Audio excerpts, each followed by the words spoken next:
The Arizona desert awakened slowly, the pale blue of dawn seeping across the eastern horizon like watercolor on canvas.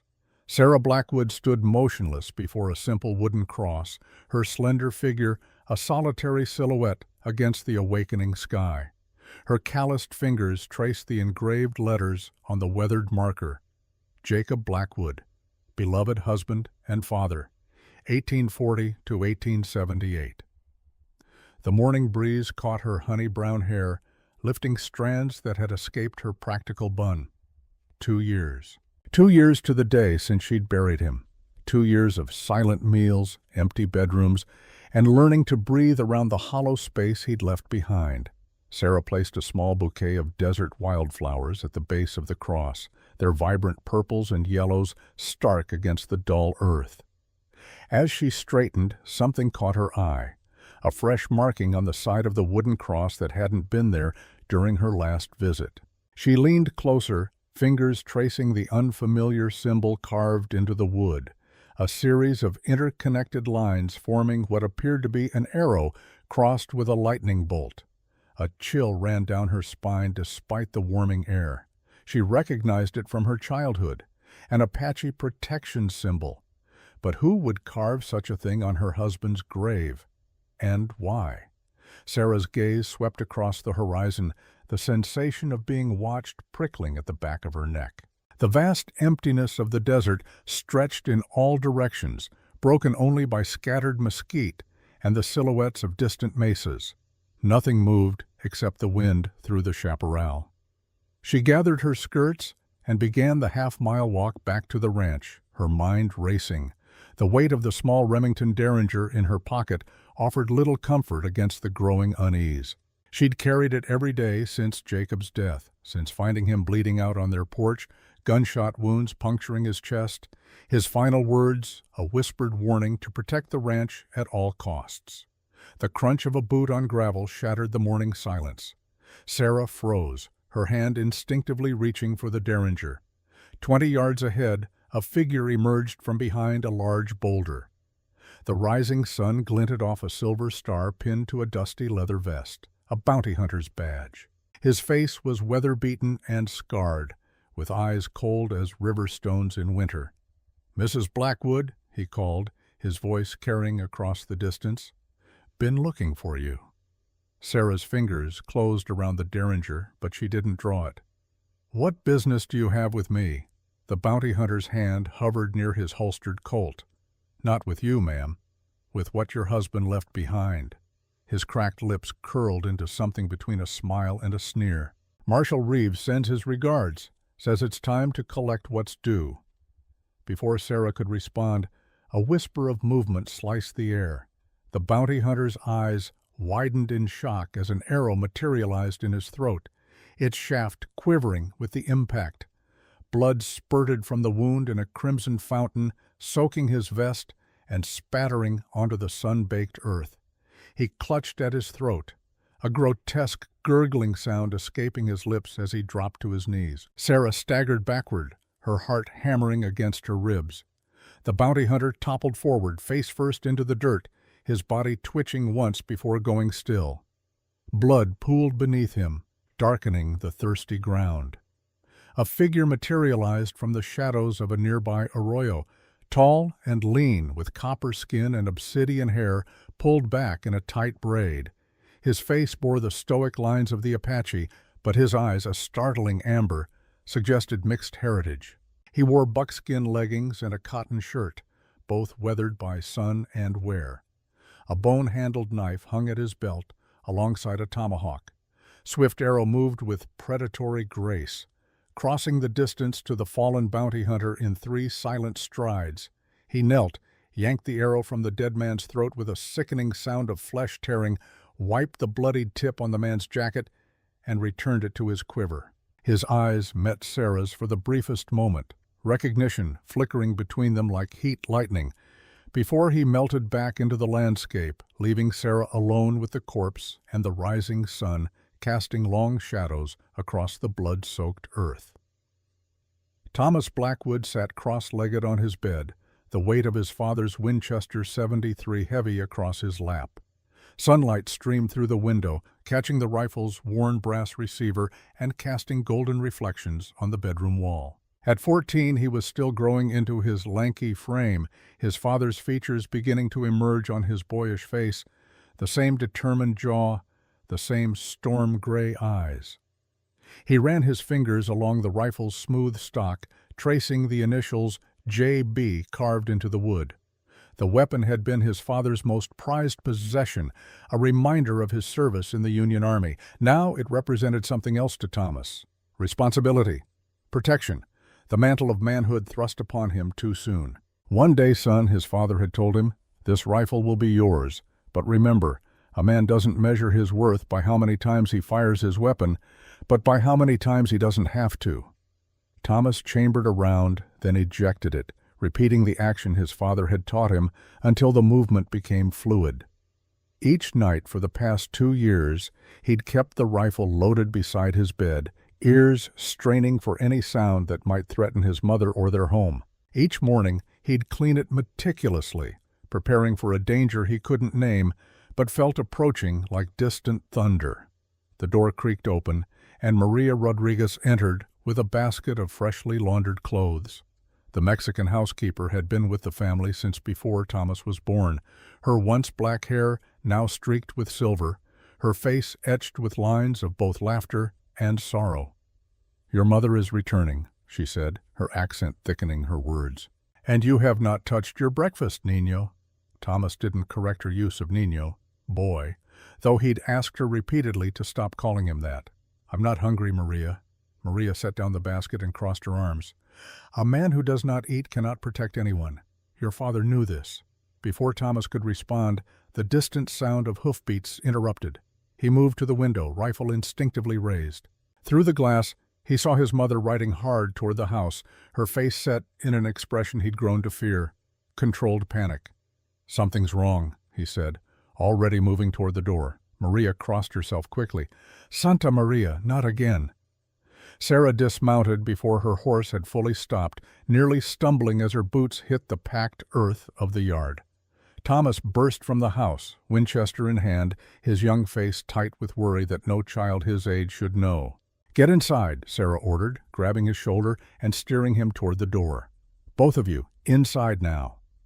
Once in the kitchen, Sarah bolted the door and moved systematically through the house, securing windows and checking her firearms, the shotgun above the fireplace, the revolver in the drawer by her bed.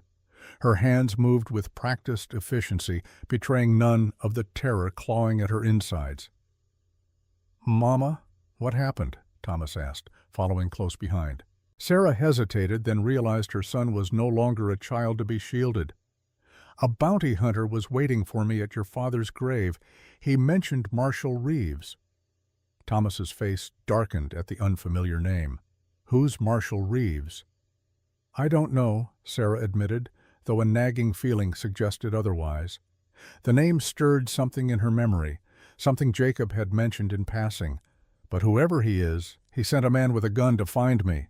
She omitted the rest, the arrow, the blood, the man with amber eyes, who'd vanished like morning mist. Some truths were still hers to carry alone.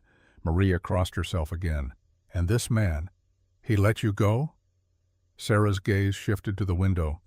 "He won't be bothering anyone again." Understanding passed between the women, and Maria nodded solemnly. "I will prepare supplies, just in case." As Maria busied herself gathering preserved food and medical supplies, Sarah pulled Thomas aside. "I need you to be vigilant, but not reckless. If trouble comes, your job is to protect yourself and Maria. Do you understand?" Thomas squared his shoulders. "I can fight, Mama. Pa taught me how." Sarah cupped his face, her calloused palms against his smooth cheeks. "Your father taught you when to fight, Thomas. That's more important." A memory surfaced. Jacob teaching their son to shoot, his patient voice guiding Thomas's small hands on the rifle. "Breathing controls fear, son. And fear is what gets men killed, not bullets." The sudden pounding on the front door shattered the memory. 6 riders appeared in the yard, dust still settling around their horses. They spread out in a loose semicircle facing the house, their posture casual, but their hands resting near holstered weapons. 5 wore the mismatched attire of outlaws, duster coats, bandanas, and well-worn boots caked with the red dust of travel. But it was the 6th man who commanded attention. Marshal Reeves sat astride a massive black stallion, his posture military straight despite the obvious stiffness in his right arm. He wore a Confederate gray coat despite the heat, the left sleeve pinned up where his arm should have been. The right side of his face was a mass of burned scars, pulling his mouth into a permanent half-sneer. A patch covered where his right eye had been, but his left eye was sharp and calculating, the blue of a winter sky. Sarah stood on the porch, shotgun held loosely at her side, not pointing at the men, but ready. Thomas positioned himself slightly behind her, Jacob's Winchester visible but lowered. "Mrs. Blackwood," Reeves called, his voice carrying the refined accent of Southern aristocracy twisted by years of hard living. "I apologize for the unexpected visit." "State your business and leave," Sarah replied, her voice steady despite the fear coiling in her stomach. Reeves smiled, the expression grotesque on his scarred face. "Direct. I appreciate that in a woman." He reached into his coat with his good arm and extracted a folded piece of paper. "I've come about a matter concerning your late husband. My husband has been dead 2 years. Yes, a tragic loss." Reeves's tone suggested anything but sympathy. However, before his untimely departure, Jacob acquired something that doesn't belong to him. "Whatever quarrel you had with my husband died with him." Reeves unfolded the paper with practiced, one-handed efficiency and held it up. Even from the porch, Sarah could make out the image, a photograph of 2 men standing before a wooden crate filled with gold bars. One was Jacob, younger and in uniform. The other was Reeves, before the burns and missing limb had transformed him. "Your husband and I served together, Mrs. Blackwood, brothers in arms." Reeves's voice hardened. "Until he decided my share of our mutual investment would be better in his possession alone." Sarah's grip tightened on the shotgun. "I don't know what you're talking about." "Of course you don't." Reeves nodded to one of his men, who dismounted and approached the barn where Emilio, their Mexican ranch hand, was attempting to blend into the shadows. "Perhaps Mr. Rodriguez can refresh your memory." The outlaw grabbed Emilio by the collar and dragged him into the yard, forcing him to his knees before Reeves.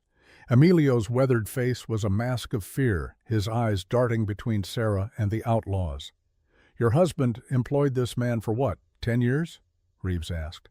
"Leave him alone," Sarah warned, raising the shotgun slightly. "He knows nothing." Reeves dismounted with surprising agility for a one-armed man.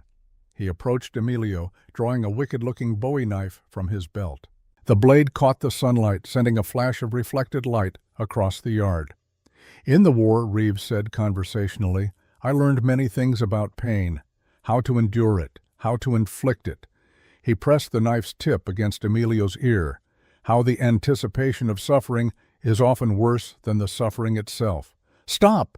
Sarah took a step forward, but 2 outlaws immediately drew their revolvers, aiming at her and Thomas. Reeves continued as if she hadn't spoken.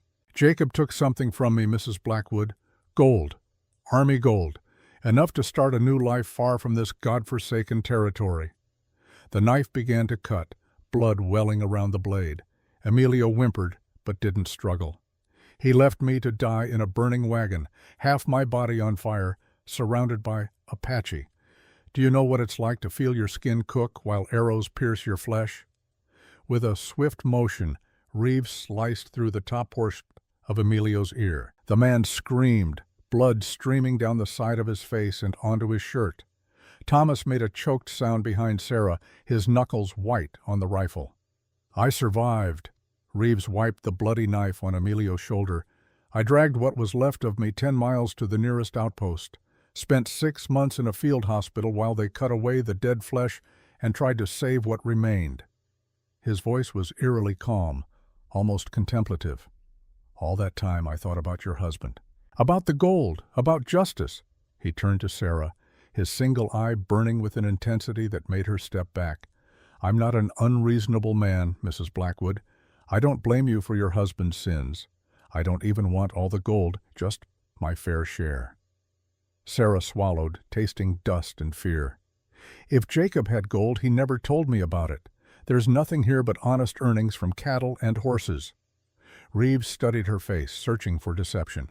Whatever he saw or didn't see made him sheath his knife with a fluid motion. "1 week, Mrs. Blackwood. You have 1 week to find what your husband hid. After that, I'll return, and we'll have a different kind of conversation." He gestured toward the barn. "To demonstrate my sincerity." On cue, one of his men tossed a lit torch onto the hayloft. Flames erupted almost instantly, consuming the dry hay with voracious appetite. "Next time," Reeves said as he remounted his horse, "it won't be the barn." The outlaws wheeled their horses and rode away, leaving Emilio bleeding in the dust and the barn engulfed in flames. Thomas was already running for the well, shouting for the bucket brigade they'd established after the last drought. Maria rushed to Emilio, pressing a clean cloth against his mutilated ear. Sarah remained on the porch, the shotgun heavy in her hands, watching the riders disappear into the shimmering heat waves on the horizon. Behind her, the crackling of the burning barn filled the air with the scent of ash and destruction, a harbinger of the inferno to come. That night, after the barn fire had been extinguished and Emilio's wound cleaned and bandaged, Sarah sat alone in Jacob's study. The room remained largely untouched since his death, his pipes still in their rack, his ledgers neatly arranged on the desk, his Bible on the side table where he'd left it the morning of his final day. She lifted the Bible, running her fingers over the worn leather cover.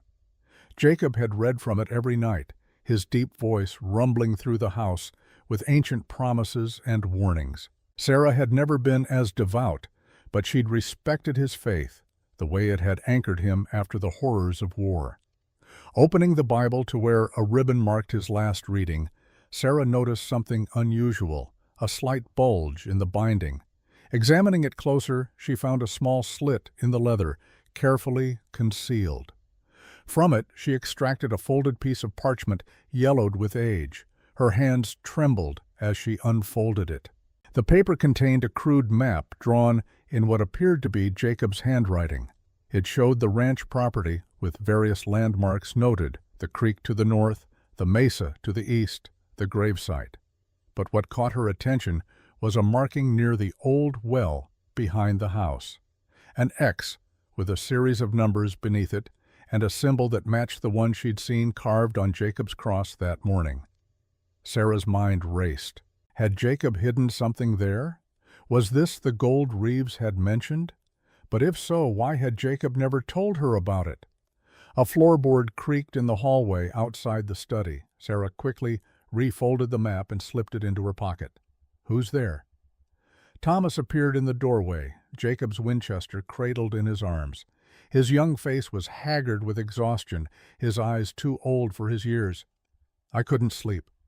Sarah softened. "Neither could I." "Who are they, Mama? What do they want?" Sarah patted the space beside her on the settee. Thomas crossed the room and sat, the rifle across his knees, a posture so reminiscent of Jacob that it made her heart ache. "I'm not entirely sure," she admitted. "Your father never spoke to me about gold or about this man Reeves." "Do you think Pa stole something?" Thomas's voice was small. Sarah considered her answer carefully. The truth was, she didn't know. The Jacob she'd married had been honorable, kind, devoted to his family. But she'd always sensed shadows in his past, parts of himself he kept locked away. The war had changed many men. Had it changed Jacob in ways she'd never discovered? "I think," she said finally, "that there's more to this story than what Reeves is telling us, and I think your father would want us to be careful." Thomas nodded, seemingly satisfied with her non-answer. "I'll protect you, Mama. I promise." Sarah brushed his hair back from his forehead, noting how much it had darkened over the past year, becoming the same chestnut shade as Jacob's. "We'll protect each other." After Thomas returned to bed, Sarah unfolded the map again. The Apache symbol nagged at her memory. Where had she seen it before, besides the grave marker? Then it came to her. 5 years ago, when she'd found the wounded Apache warrior near the creek. His belongings had included a medicine pouch with the same symbol etched into a stone talisman. The warrior she'd saved. The warrior with amber eyes. The next morning, Sarah rode into town alone, leaving Thomas to oversee repairs to the barn with Maria and Emilio.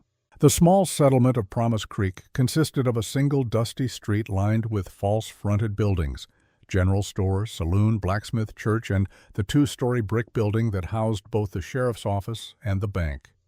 Sarah tied her horse outside the sheriff's office and adjusted her dress, a practical riding skirt and blouse with the Remington Derringer concealed in a special pocket. A woman alone in the Arizona Territory needed both respectability and protection. Sheriff Thompson looked up from his desk as she entered, his weathered face creasing into a concerned frown. At 50, Thompson had the leathery skin and perpetual squint of a man who'd spent decades in the harsh sun. His once brown hair had faded to gray, but his hands remained steady on the revolver at his hip. "Mrs. Blackwood," he greeted her, standing. "Didn't expect to see you in town today. I need your help, Sheriff." Sarah closed the door behind her. "We had visitors yesterday. Outlaws, led by a man named Marshal Reeves." Thompson's expression shifted almost imperceptibly, a tightening around the eyes, a slight clench of his jaw. "Reeves was at your ranch? You know him?" The sheriff moved to the window, peering out at the street as if expecting to see the man himself. "I know of him. Former Confederate officer turned outlaw. Dangerous man with a reputation for holding grudges. He claims my husband stole gold from him. Army gold." Thompson turned back to her, his face carefully neutral. "And did he?" The question hung in the air between them.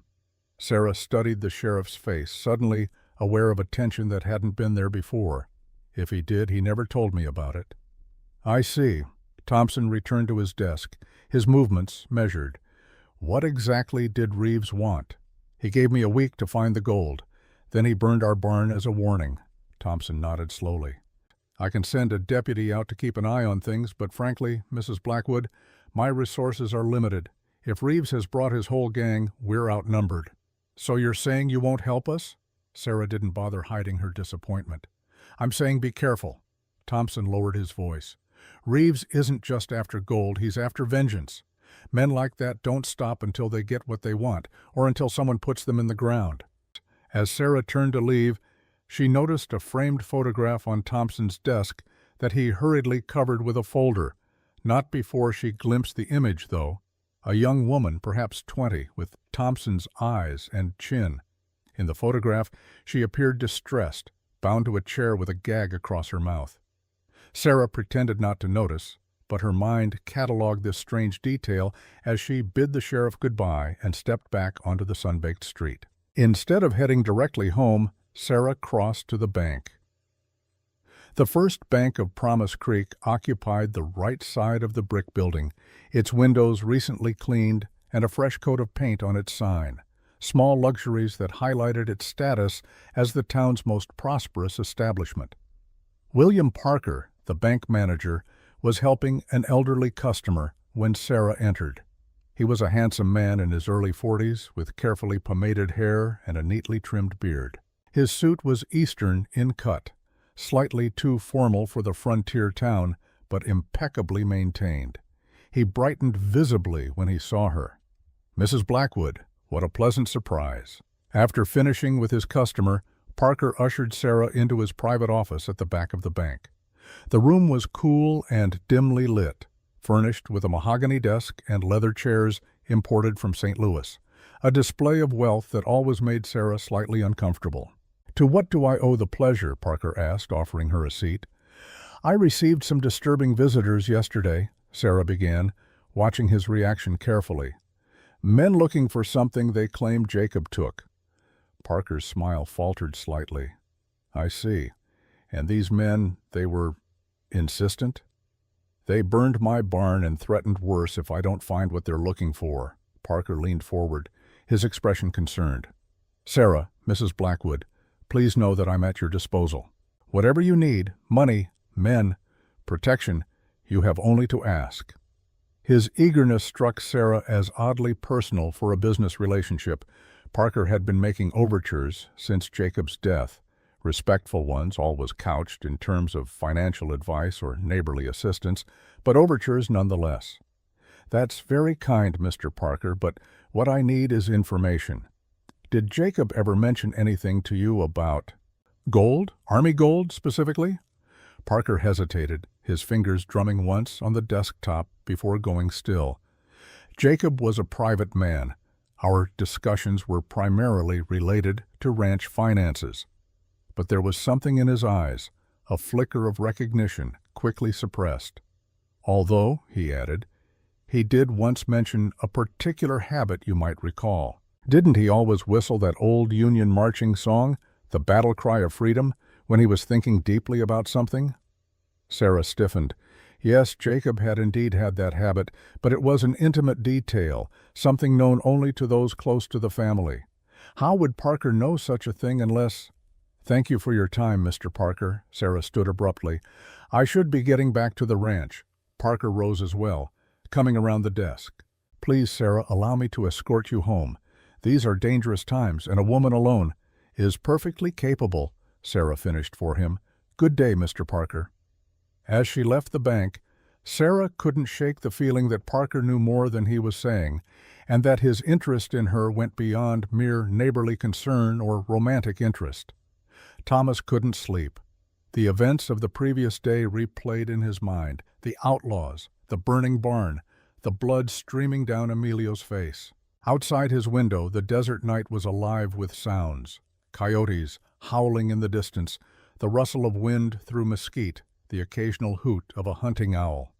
He'd taken to patrolling the house each night since his father's death, checking windows and doors, the Winchester never far from his grasp. Tonight, his vigilance felt especially necessary. Movement in the yard caught his attention, a shadow detaching itself from the deeper darkness near the corral. Thomas raised the rifle.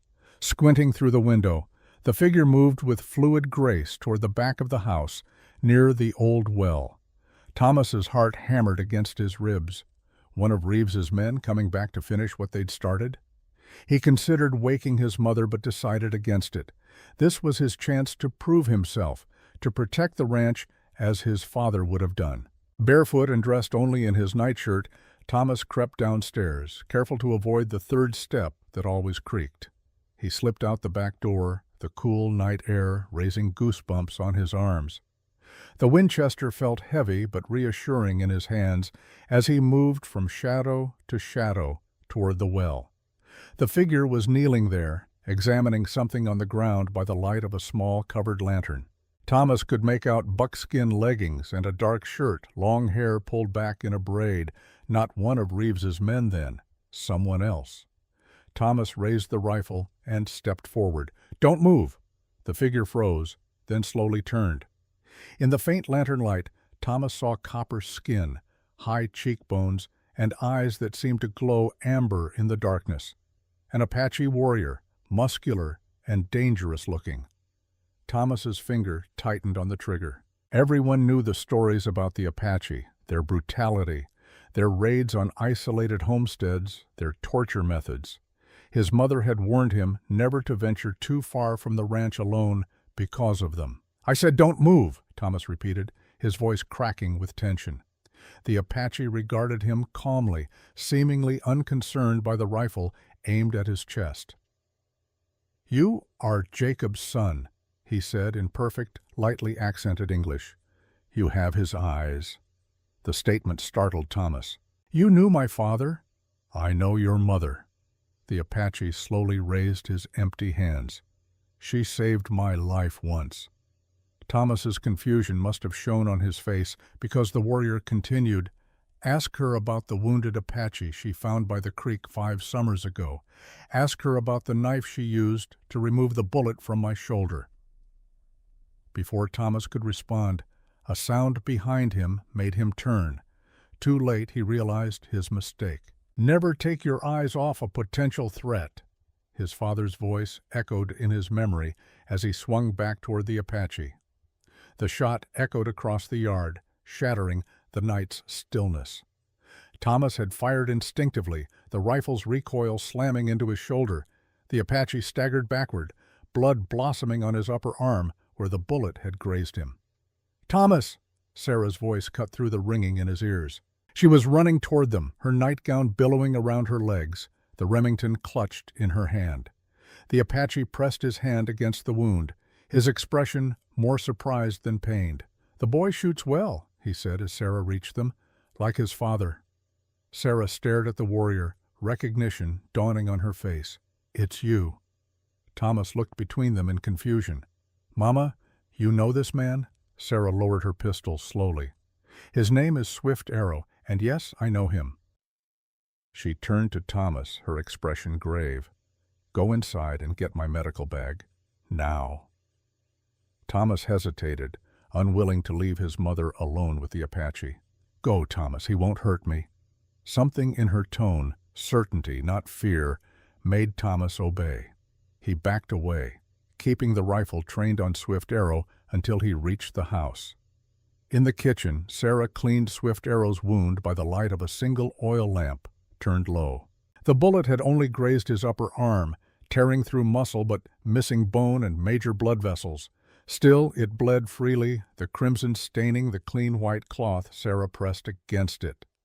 Swift Arrow sat motionless on the kitchen chair, his face betraying no pain as Sarah worked. Thomas stood in the corner, Jacob's Winchester still in his hands, watching the Apache with a mixture of suspicion and curiosity. "Why are you here?" Sarah asked, threading a needle to stitch the wound. Swift Arrow met her gaze steadily. "To repay a debt." "What debt?"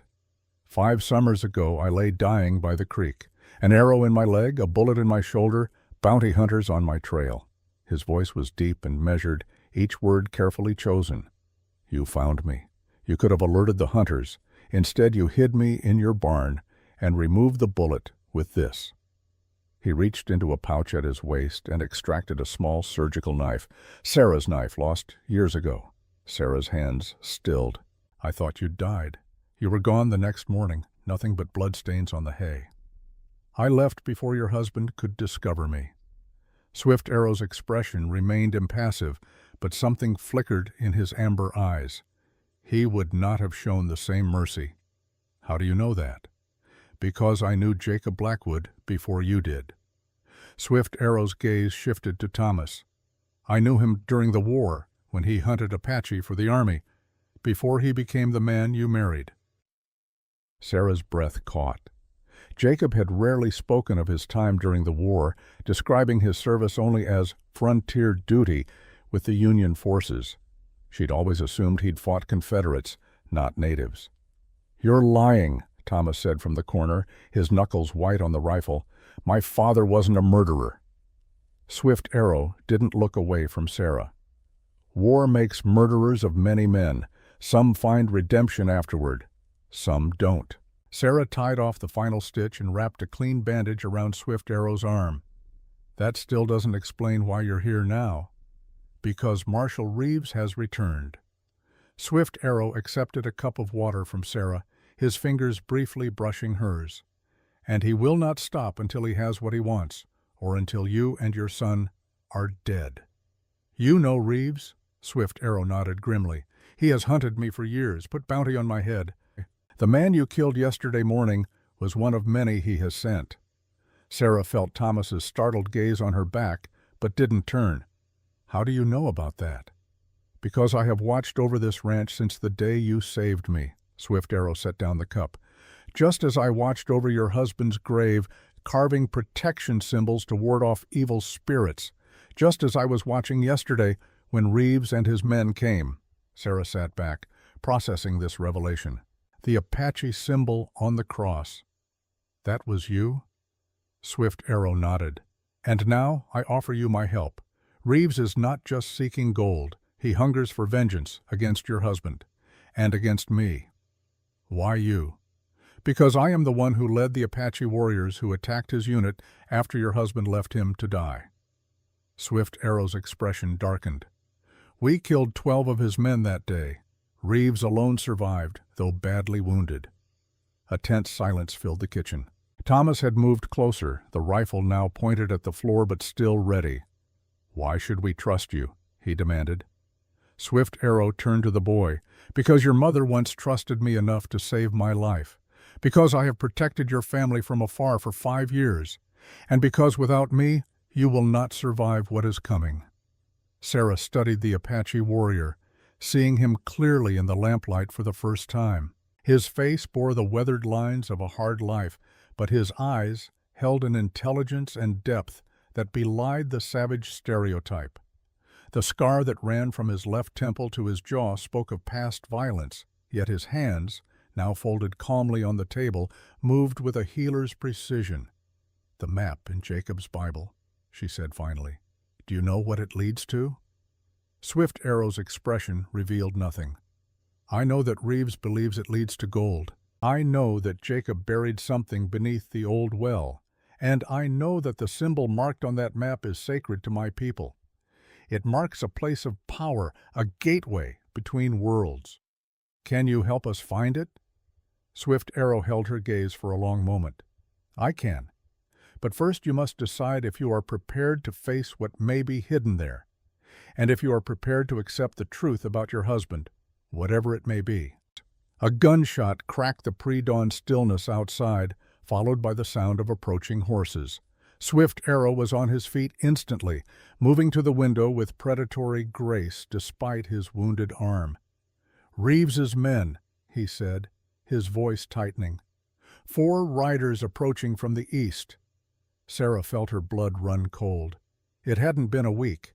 Barely a day had passed since Reeves's ultimatum. Why were they back so soon? Thomas had already moved to the other window, rifle raised.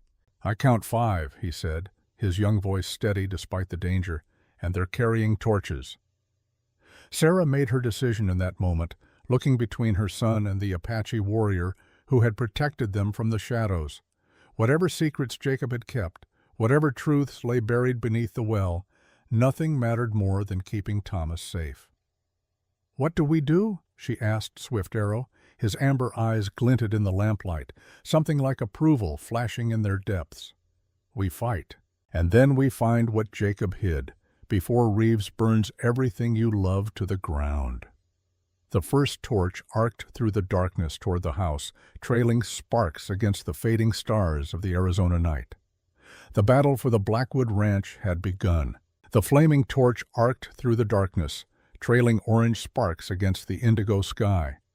It crashed through the front window, igniting the curtains in an instant. Flames licked hungrily at the dry fabric, casting wild, dancing shadows across the walls. "Water!" Sarah shouted, already moving toward the kitchen pump. "Thomas, get the buckets!" Swift Arrow grabbed her arm, his grip firm but not painful. "No time. They're trying to draw us out." Outside, hoofbeats circled the house, accompanied by whoops and hollers. A second torch sailed through another window, landing on the rug in the parlor. The smell of burning wool filled the air. "Back door!" Swift Arrow commanded, reaching for his bow. "Stay low, move fast, head for the creek bed." Thomas clutched the Winchester, his young face pale but determined in the growing firelight. "What about Maria and Emilio?" The bunkhouse, Sarah realized, her heart sinking. The Mexican couple slept in the small structure behind the main house. "They won't know what's happening."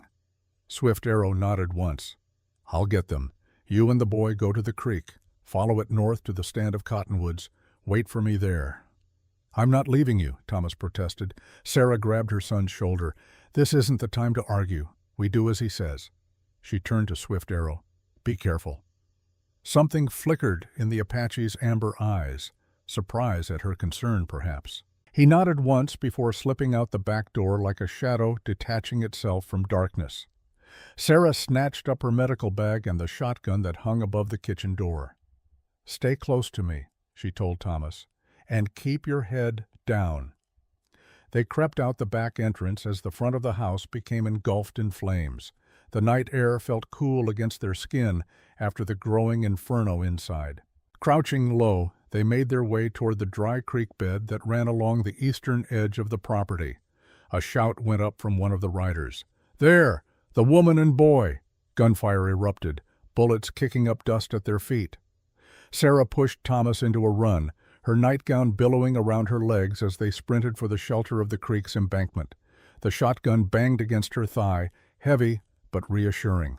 They slid down the steep bank into the dry creek bed, the packed sand still radiating the day's stored heat. Sarah pulled Thomas against the dirt wall, both of them breathing hard. "You hit?" she asked, quickly checking him for wounds. Thomas shook his head, his eyes wide but focused. "No. You?" "I'm fine." Sarah peered over the edge of the embankment. The main house was now fully ablaze, flames reaching toward the sky like grasping fingers. In the lurid orange light, she could make out riders circling the property, torches in hand. A scream cut through the night, Maria's voice, high and terrified. Then a gunshot, followed by silence. Thomas flinched. "We have to help them." "Swift arrow will—" Sarah began, but her words were cut short by another gunshot, followed by a man's agonized howl. From their vantage point, they could see a figure staggering out of the bunkhouse, clutching his throat.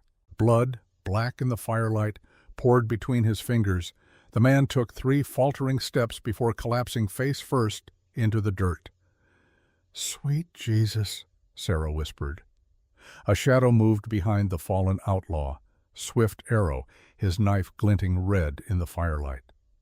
Maria and Emilio followed close behind him, the older Mexican clutching his wounded ear, his wife supporting him with an arm around his waist. Another rider spotted them and shouted a warning. Swift Arrow pushed the Mexican couple toward the creek bed, then turned to face the approaching threat. In one fluid motion, he drew his bow, nocked an arrow, and fired. The rider pitched backward off his horse, an arrow protruding from his chest. "We need to cover them," Sarah said, raising the shotgun. "Thomas, can you hit anything from this distance?" The boy nodded grimly, bringing the Winchester to his shoulder. "Pa taught me to shoot at 200 yards. They're not half that." "Aim for the horses, not the men," Sarah instructed. "Unhorse them, if you can." Thomas took a deep breath, steadying himself just as his father had taught him. He squeezed the trigger. The rifle's report echoed across the property. One of the horses reared, throwing its rider before bolting into the darkness. Sarah waited until another rider came into range, then fired both barrels of the shotgun. The spread caught the man in the side, spinning him from his saddle. He hit the ground hard and didn't move. Swift Arrow, Maria, and Emilio used the diversion to make it to the creek bed, sliding down the embankment in a shower of loose dirt. "Are you hurt?" Sarah asked, quickly examining Maria and Emilio in the dim light. Maria shook her head, her face streaked with soot and tears. "They killed Pedro and Julio," she said, referring to the 2 young ranch hands who also slept in the bunkhouse. "Shot them in their beds." Emilio's face was a mask of grief and rage, his bandaged ear now soaked with fresh blood. Swift Arrow knelt beside them, his breathing controlled despite the exertion.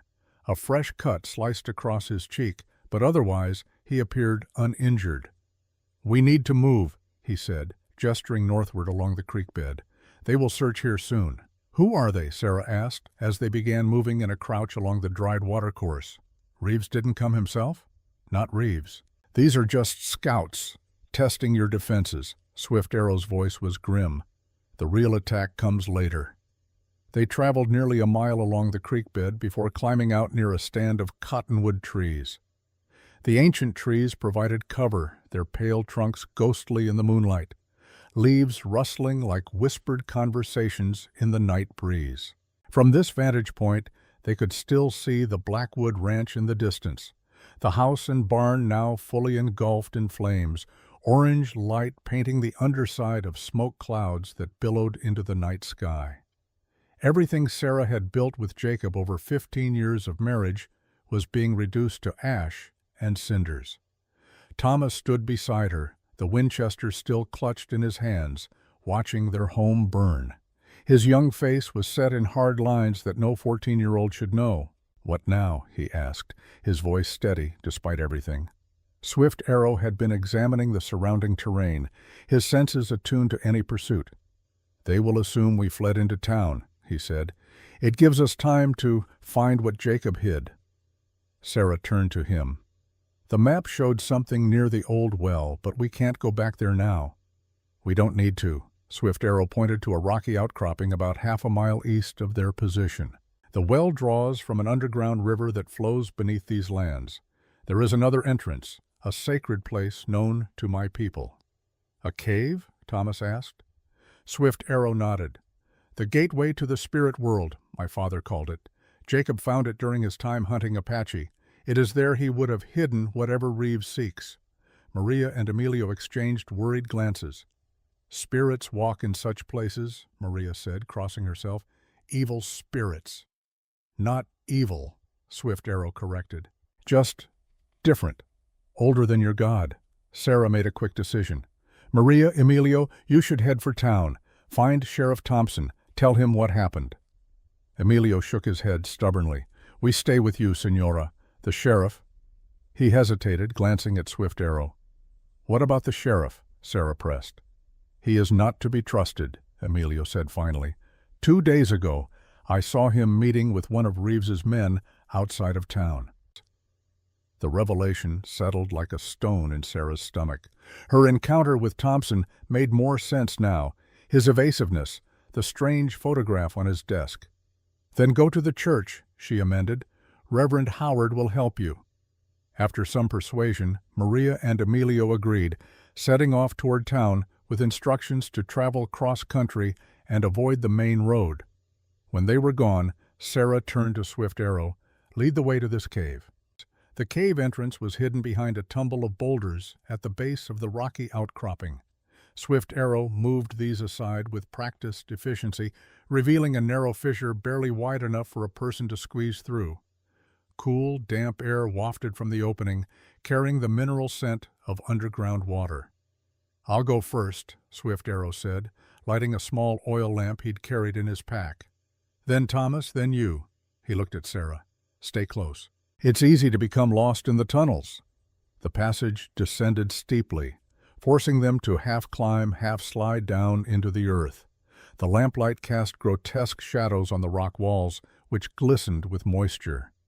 The air grew noticeably cooler as they descended, a welcome relief after the heat of the burning ranch. After about 50 feet, the narrow passage opened into a larger chamber. Swift Arrow held up the lamp, revealing a space about 30 feet across with a ceiling that soared beyond the reach of their light. The walls were decorated with ancient paintings, handprints, animal figures, geometric patterns in fading red and yellow ochre. My ancestors sheltered here during the time of long knives, Swift Arrow said, his voice hushed with reverence. Before the Spanish, before the Mexicans, before the Americans. Thomas stared at the paintings in awe. How old are they? Older than your country? Older perhaps than mine? Swift Arrow moved to the far side of the chamber, where water trickled down the rock face into a small, clear pool. This is one of the sacred springs that feeds the rivers beneath the desert. Sarah examined the chamber, her practical mind already cataloging potential resources. Is it safe to drink? Swift Arrow nodded. The water is pure. My people believe it has healing properties. As Thomas knelt to fill their canteen, Sarah noticed something on the cave wall behind the spring, newer markings carved into the stone, the cuts still relatively fresh compared to the ancient paintings. Look, she said, pointing. Those weren't made by your ancestors. Swift Arrow held the lamp closer. The carving showed the same symbol that had been on Jacob's map and his grave marker, the Apache protection sign, but beneath it were initials, J.B. Jacob was here, Sarah whispered. More than once, Swift Arrow confirmed, running his fingers over the carving. These marks are from different times. He used this place. For what? Swift Arrow didn't answer immediately.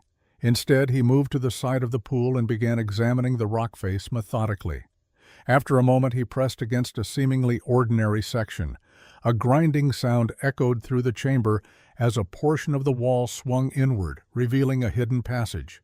How did you know that was there? Thomas asked, amazed. Because I showed it to your father many years ago. Swift Arrow's expression was unreadable in the lamplight. Before he betrayed my trust. The hidden passage led to a smaller chamber, this one clearly used as a storage space. Wooden crates were stacked against one wall. A bedroll and some basic supplies suggested someone had occasionally slept here.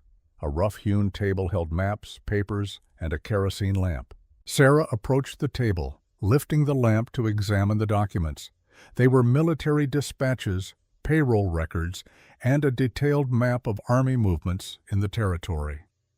Her hands trembled as she picked up a leather-bound journal with Jacob's distinctive handwriting filling its pages. "What is all this?" she murmured, flipping through the journal. Swift Arrow was examining the crates. He pried one open with his knife, revealing stacks of gold coins and several gold bars nestled in straw. "The Lost Army payroll," he said grimly, "stolen 3 years ago when Jacob and Reeves ambushed a military transport near the Dragoon Mountains." Sarah felt as though the ground had dropped away beneath her feet. "No, Jacob he couldn't have been a thief." "He was many things," Swift Arrow said, his voice neither accusatory nor sympathetic. "A soldier, a hunter, a husband, a father." He paused. "And yes, for a time, a thief and a killer." Thomas had gone very still, his young face a battleground of emotions. "You're lying," he said finally, but his voice lacked conviction. Sarah opened the journal to its first page. Jacob's familiar handwriting stared back at her. April 12, 1875, M.R. has proposed a plan to intercept the Army payroll bound for Fort Bowie. Claims to have inside information on the route and schedule. Says with just 4 men, we can take over $100,000 in gold. God help me, I'm considering it. The ranch is failing. Sarah's expecting another child, and the bank is threatening foreclosure. Sarah's hand went to her stomach unconsciously. She had miscarried that baby, a girl, shortly after Jacob had returned from a mysterious cattle-buying trip. He'd been different afterward, more distant, prone to nightmares that had him waking in a cold sweat. She flipped forward several pages. June 3, 1875. It's done. The gold is ours, but at what cost? 2 soldiers dead, boys, really, no older than I was when I joined up. Reeves showed no mercy, said they'd seen our faces, couldn't leave witnesses. I can still hear their pleas for mercy. What have I become? And later, December 18th, 1875, Reeves grows more unstable by the day. Talks of using the gold to hire mercenaries, establish himself as some kind of border lord. I want out, but he watches me constantly. Says we're blood brothers now, bound by our crimes. I fear what he might do to Sarah and Thomas if I cross him. The final entry was dated just 1 week before Jacob's death, April 22, 1878. I've moved the last of the gold to the cave. Reeves suspects nothing. Tomorrow I meet with Captain Wilson to arrange surrender and return of the gold. Full confession, plea for leniency. Sarah will never forgive me, but Thomas might still be able to look at me without shame someday. Better a living father in prison than a free man damned to hell. Sarah closed the journal, her vision blurred with tears. He was going to confess, to return the gold. Swift Arrow nodded. That is why Reeves killed him, or tried to. Thomas looked up sharply. What do you mean, tried to? An uncomfortable silence filled the cave. Swift Arrow and Sarah exchanged a glance that contained volumes. Your father was shot at close range by someone he trusted, Swift Arrow said carefully. Left for dead on your porch, but the journal suggests he had planned to meet with an army officer the next day. Sarah's mind raced. You think he survived? That's impossible. I buried him myself. Did you?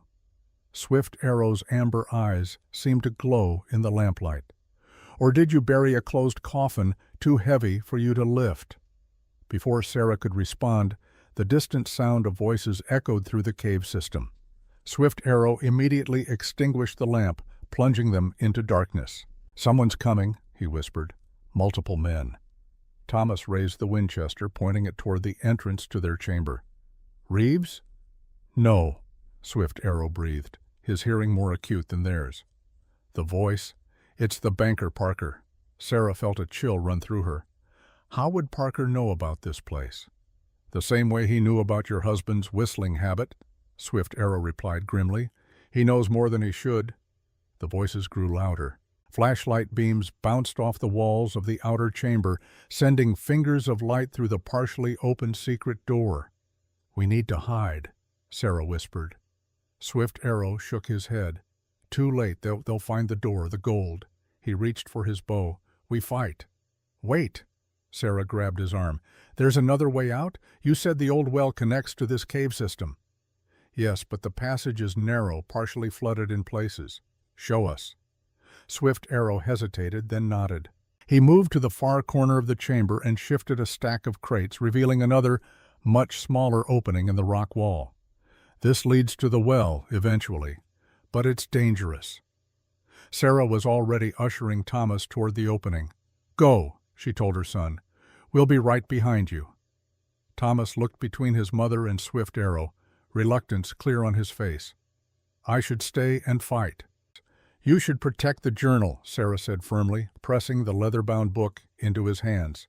"It's evidence of what really happened. Now go." After Thomas had squeezed through the opening, Sarah turned to Swift Arrow. "We need to collapse the entrance behind us. Can we do that?" The Apache warrior studied the rock ceiling thoughtfully. "Perhaps. The support here is already cracked." He pointed to a fissure running along the junction of wall and ceiling. "A well-placed shot might bring it down." Sarah nodded, taking the shotgun from her shoulder. "I'll do it. You go ahead with Thomas." Swift Arrow's expression registered surprise. "You trust me with your son?" "I do." The certainty in Sarah's voice surprised even her. "Now go."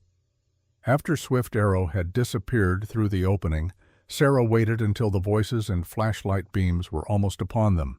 She could make out Parker's refined tones giving orders to at least 3 other men. "Check behind those crates. The map shows another passage." Sarah took careful aim at the cracked ceiling support and fired both barrels. The concussion in the enclosed space was deafening. Rock and debris cascaded down immediately, filling the chamber with choking dust. Sarah didn't wait to see the results, diving through the small opening just as a portion of the ceiling collapsed behind her. The passage beyond was dark and narrow, forcing her to crawl on hands and knees. The earth was damp, smelling of minerals and ancient water. She could hear Thomas and Swift Arrow moving ahead of her, their progress marked by the occasional splash as they encountered shallow puddles. Behind her, muffled shouts and curses suggested that Parker and his men had discovered the cave-in. Whether they'd been injured or merely blocked from pursuit was impossible to tell. The passage gradually widened and descended. The air grew damper, the floor slick with mud. After what felt like an eternity of crawling in darkness, Sarah's hand found empty space instead of solid ground. She nearly pitched forward into what felt like a vertical shaft. "Careful!" Swift Arrow's voice came from below. "There's a drop here, about 8 feet." Sarah could just make out their figures at the bottom of the shaft. The space was dimly illuminated by a faint light source somewhere ahead. "I'll catch you," Swift Arrow called up. Sarah took a deep breath and slid forward until she was dangling by her fingertips. Then she let go. Strong hands caught her around the waist, breaking her fall. For a moment she was pressed against Swift Arrow's chest, close enough to feel his heartbeat and the warmth of his body. Then he set her gently on her feet. "Thank you," she murmured. They continued through a series of larger chambers, now able to walk upright. The source of light became apparent. Phosphorescent fungi growing on the cave walls, casting an ethereal blue-green glow that transformed the underground landscape into something from a dream. "The path of spirits," Swift Arrow explained, gesturing to the glowing fungi. "My people believe these lights are the souls of ancestors guiding us." Thomas trailed his fingers along the glowing patches, watching the light follow his touch. "It's beautiful." They emerged into the largest chamber yet, a vast cathedral-like space with a high domed ceiling. A pool of crystal-clear water occupied the center, its surface perfectly still, reflecting the phosphorescent glow from the walls. The air hummed, with an almost imperceptible vibration, as if the very rock was alive and breathing. "The heart of the mountain," Swift Arrow said, his voice hushed with reverence. "A sacred place. Few outsiders have ever seen it." Sarah approached the pool cautiously. The water was so clear she could see straight to the bottom, where ancient pottery shards and what looked like ceremonial objects rested undisturbed for centuries. "What is this place?" she asked. "A place of vision and truth." Swift Arrow knelt at the edge of the pool. Apache shamans would come here to commune with the spirit world, to seek guidance or healing. Thomas joined them at the water's edge. "Is this where the passage to the well is?" Swift Arrow pointed to the far side of the chamber, where the pool narrowed into a fast-flowing stream that disappeared into a low tunnel. "The water flows to your well and several others in the valley. But the passage is fully submerged in places. We would need to swim." Sarah considered their options. "How far?" "Perhaps 300 yards to reach the well, but there are pockets of air along the way." A distant rumble echoed through the cave system, more falling rock or perhaps Parker's men trying to blast their way through the cave-in. "We don't have much choice," Sarah decided. "Parker and his men will find another way in eventually." Swift Arrow nodded. "I will go first, then Thomas, then you. Stay close to the ceiling where air pockets form." As they prepared to enter the water, Sarah noticed Thomas staring intently at the pool's surface. "What is it?" she asked. "I thought I saw—" The boy shook his head. "Nothing, just shadows." But Swift Arrow was looking at the pool now too, his expression alert. "Not shadows, look deeper." Sarah peered into the crystalline water. At first, she saw only the ancient artifacts scattered across the bottom. Then something moved, a reflection that didn't correspond to anyone standing around the pool. A man's face, familiar yet transformed by suffering, looking up at them from beneath the surface. "Jacob?" Sarah whispered, her heart pounding. The face vanished as quickly as it had appeared, leaving only ripples on the previously still water. Thomas grabbed his mother's arm. "I saw him too. It was Pa." Swift Arrow's expression was grave. "This place shows visions sometimes. Things that were, things that might be," he hesitated. "Or things that are." "Are you saying my husband might be alive?" Sarah's voice trembled with suppressed emotion. "I'm saying nothing is certain." Swift Arrow checked his weapons, securing them for the swim ahead. "But if Jacob Blackwood still draws breath, Reeves will not rest until one of them lies dead." The distant rumble came again, closer this time. Dust sifted down from the ceiling. "We need to move," Swift Arrow urged. "Whatever truths await us, they won't be found standing here." The town of Promise Creek was in chaos when they emerged from the old well on the Blackwood property shortly before dawn. Smoke still rose from the charred remains of the ranch house, but no one remained to witness their return. Every outlaw had ridden for town. Swift Arrow led them to a ridge overlooking the settlement. From this vantage point they could see riders moving through the streets, torches illuminating acts of methodical violence. The saloon was ablaze, and several bodies lay in the dusty main street. "My God," Sarah breathed. "They're destroying everything." Swift Arrow's face was grim. "Reeves is making an example. Anyone who might have helped you will pay the price." Thomas raised the Winchester, squinting through the pre-dawn gloom. "There's fighting at the church," he reported. "Looks like some townspeople are making a stand there." Sarah could just make out the white steeple of Promise Creek's small church, now illuminated by muzzle flashes as defenders fired from the windows. Reverend Howard had always been the moral backbone of the community. It made sense that resistance would center around him. "We need to help them," Sarah said, already moving toward her horse. Swift Arrow caught her arm. "First, we need to understand what we're facing." He gestured for them to follow, leading them on a circuitous route that brought them to the back of the livery stable at the edge of town. The stable was untouched by the violence. Its owner either fled or joining the defense at the church. Swift Arrow slipped inside, returning moments later with a weather-beaten old man Sarah recognized as Pete Wilson, the stable master. "Mrs. Blackwood," Wilson greeted her, his rheumy eyes widening in surprise. "Folks thought you were dead." "Not yet," Sarah replied grimly. "What's happening, Pete?"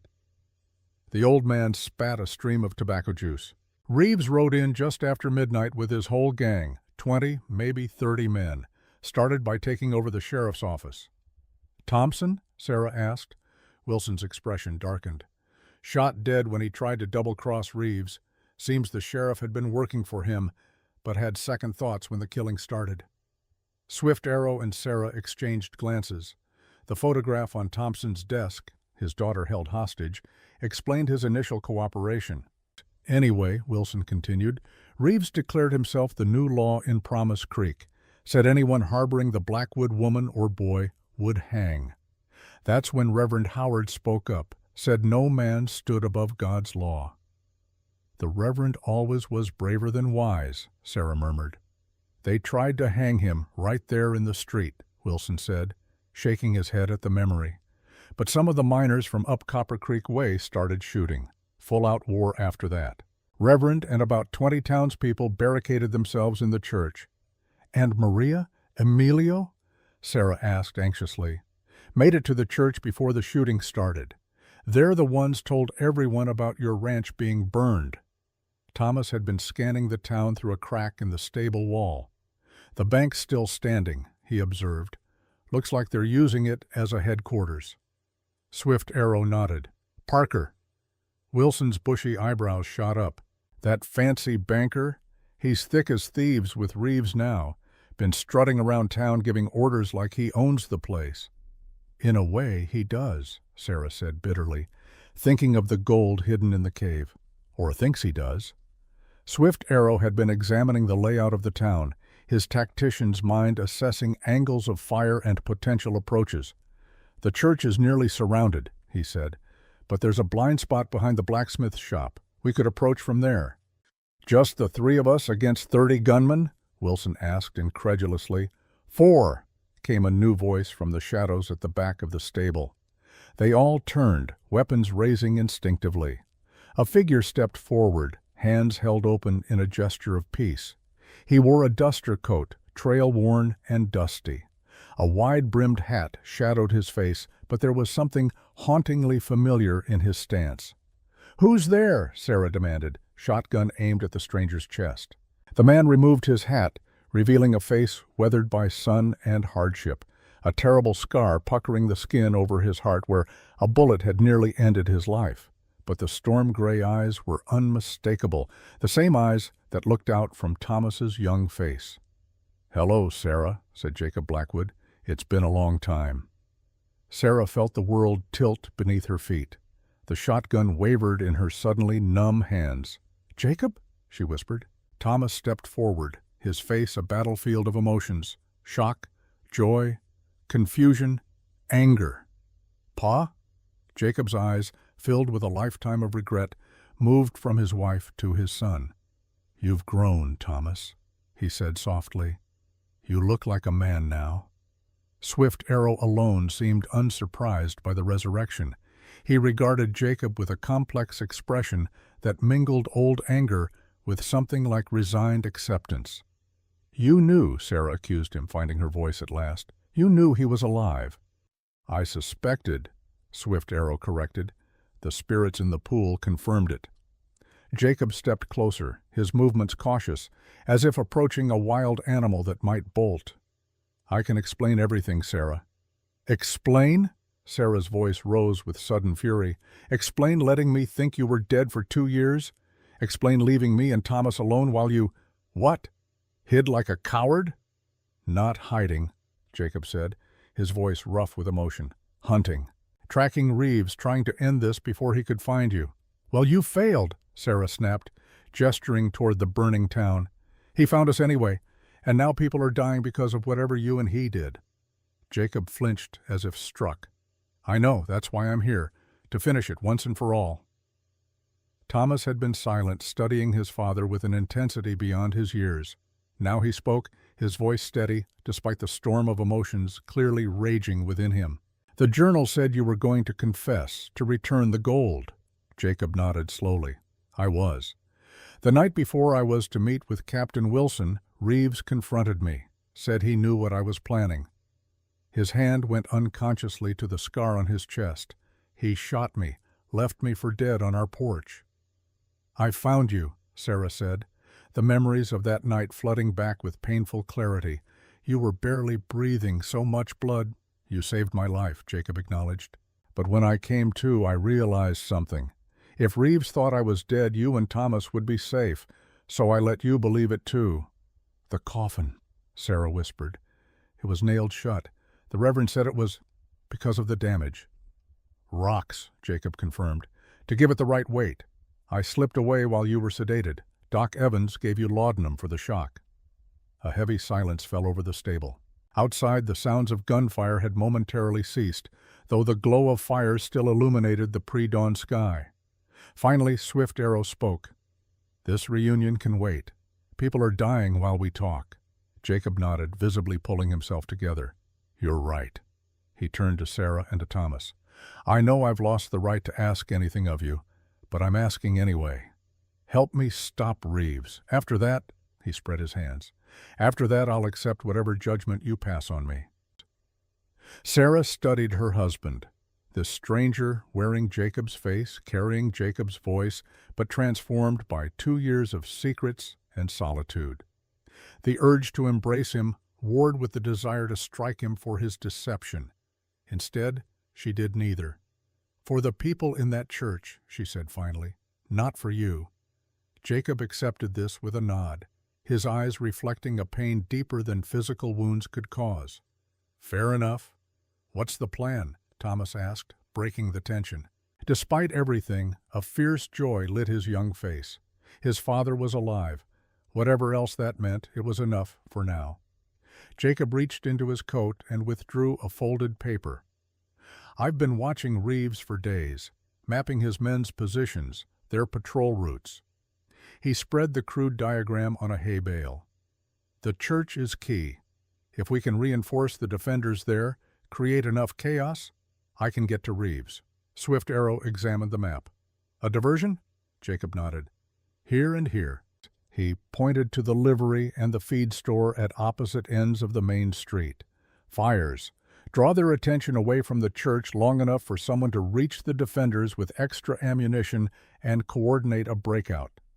"That someone being me," Swift Arrow guessed. "You're the only one who can move unseen," Jacob confirmed. "Meanwhile, I'll approach the bank from behind. Parker and Reeves will be there. Parker because he's a coward who hides behind stronger men. Reeves because he's waiting for me." "He knows you're alive?" Sarah asked. A grim smile crossed Jacob's face. "Oh, yes, we've played cat and mouse for months. But now he's made his move, brought the fight to my home, threatened my family." His voice hardened. "So I'm done running." Sarah recognized the determination in his tone. It was the same steel that had attracted her to him all those years ago, before life and choices had complicated everything. "And what about us?" she asked. "Thomas and me?" Jacob met her gaze steadily. "You'll be the third part of the plan, the one Reeves won't expect." As dawn broke over the burning town of Promise Creek, 4 unlikely allies made their preparations for battle.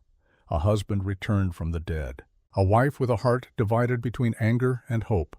A son caught between boyhood and the brutal demands of manhood. And an Apache warrior bound by a debt of honor to a family not his own. Whatever bonds of trust had been shattered would need to be reforged in fire and blood before the sun set again on the Arizona desert. The sky lightened to a pale blue-gray as dawn crept over Promise Creek. Smoke from multiple fires hung like a shroud over the town, diffusing the early light into an eerie, blood-tinged haze. From their vantage point behind the livery stable, Sarah could see the church steeple rising above the smoke, the white paint now stained with soot, the cross atop it listing slightly where a bullet had struck its base. Inside the church, the townspeople huddled for safety, Maria and Emilio among them, along with Reverend Howard and anyone else brave enough to stand against Reeves and his men. Outside, the outlaws maintained a loose perimeter, occasionally firing at the windows when someone inside showed themselves. Sarah checked the shotgun, loading fresh shells with practiced efficiency. Her mind still reeled from Jacob's return, but she forced those emotions down deep. There would be time for reckoning later, if they survived. "You remember how to use this?" Jacob asked Thomas, handing him a Colt revolver to supplement the Winchester. Thomas nodded, checking the cylinder as his father had taught him years ago. 6 shots? Keep the hammer on an empty chamber when holstered. A flash of pride crossed Jacob's weathered face. That's right. The fragile moment of connection between father and son made Sarah's chest tighten. So much lost time, so many lies between them. And yet, blood called to blood even now. Swift Arrow had been observing the town's layout, his keen eyes noting the positioning of Reeves's men. "The banker, Parker, just entered the bank," he reported.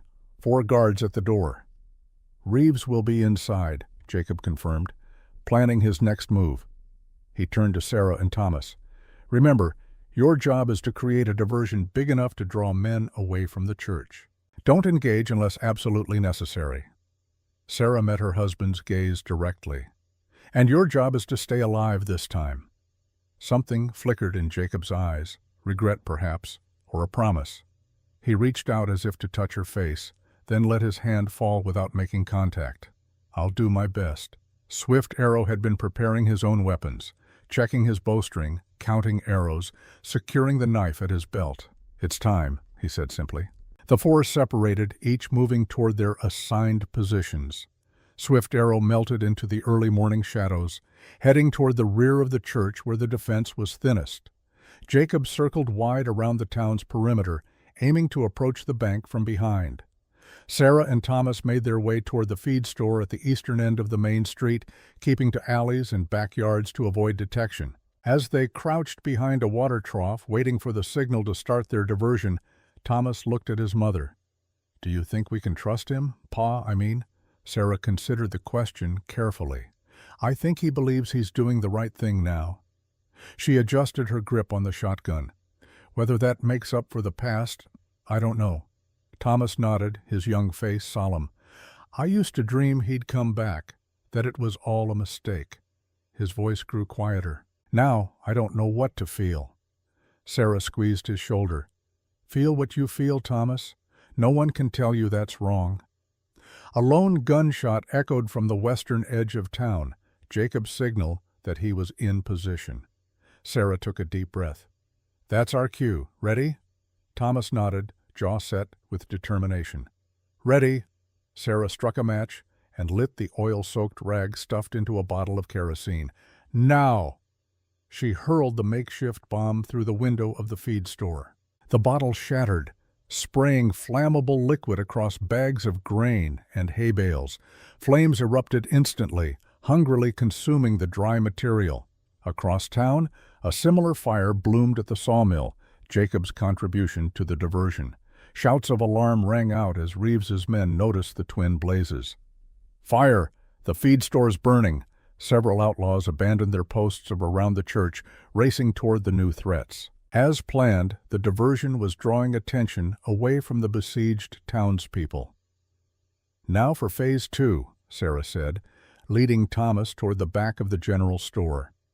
Inside the bank, Marshal Reeves stood at the window, watching the chaos unfold in the street below. Despite the early hour, he was immaculately dressed in his Confederate gray coat, his single eye sharp and calculating as it tracked the movement of his men responding to the fires. "A diversion," he commented, seemingly to himself. "Predictable." William Parker paced nervously behind him, his normally perfect appearance disheveled after a night of violence. "We should leave," he urged. "Take what gold we have and go before the army arrives." Reeves didn't turn from the window. "The army is 2 days' ride from here, and that's if anyone managed to get a message out." His voice was calm, almost contemplative. "Besides, he's here now." "Who?" Parker asked, though the tremor in his voice suggested he already knew. "Jacob." Reeves finally turned, his scarred face twisting into what might have been a smile on a different man. "My brother has finally decided to face me." Outside, the fires were spreading, consuming adjacent buildings. Reeves's men scrambled to form bucket brigades, momentarily forgetting their guard duties around the church. Swift Arrow seized the opportunity, darting from shadow to shadow until he reached the church's rear entrance. A single guard stood watch, rifle held loosely, as he stared at the distant flames. He never heard Swift Arrow approach, A hand clamped over his mouth. A knife slid between his ribs with surgical precision. The guards sagged, eyes wide with shock, as life drained from them. Swift Arrow eased the body to the ground and tested the door, locked from inside as expected. He tapped a specific rhythm on the wood. 3 quick knocks, a pause, then 2 more. After a moment, the door opened a crack. Reverend Howard's lined face appeared, relief washing over it at the sight of the Apache. "Thank the Lord," the elderly minister breathed. "We thought everyone at the ranch had been killed." Swift Arrow slipped inside. The church's interior was transformed into a makeshift fortress. Pews had been overturned to create barricades. Women tended to wounded men on makeshift pallets near the altar. Children huddled in the bell tower, keeping watch through the louvered openings. Maria hurried forward when she saw Swift Arrow crossing herself reflexively. "The Senora? Thomas? They live?" "They live," Swift Arrow confirmed. "And Jacob Blackwood has returned." A murmur ran through the gathered townspeople.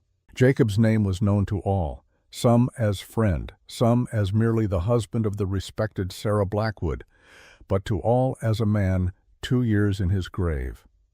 "Impossible," Emilio said, clutching his bandaged ear. "Nevertheless true," Swift Arrow replied, "and now we must fight, if any of us wish to see tomorrow's sun." He quickly outlined the plan. When the shooting started at the bank, the church defenders would break out, catching Reeves's remaining men in a crossfire. "We have little ammunition left," Reverend Howard warned, "perhaps 20 rounds total." "Make each one count," Swift Arrow advised, "and be ready when you hear the signal."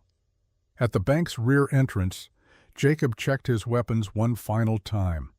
The Colt Navy revolver he'd carried through the war, a Winchester rifle similar to the one he'd given Thomas, and strapped to his thigh, a Bowie knife with a bone handle, a mirror to the one Reeves carried. 2 years of planning, of tracking, of waiting for this moment. 2 years of watching his family from afar, aching to return, but knowing that to do so would bring Reeves's vengeance down upon them. Now that vengeance had come anyway, and all Jacob's sacrifices seemed hollow in retrospect. He thought of Sarah's face when she first saw him in the stable, the shock, the hurt, the anger. She had every right to hate him. He'd failed her as a husband long before he'd faked his death.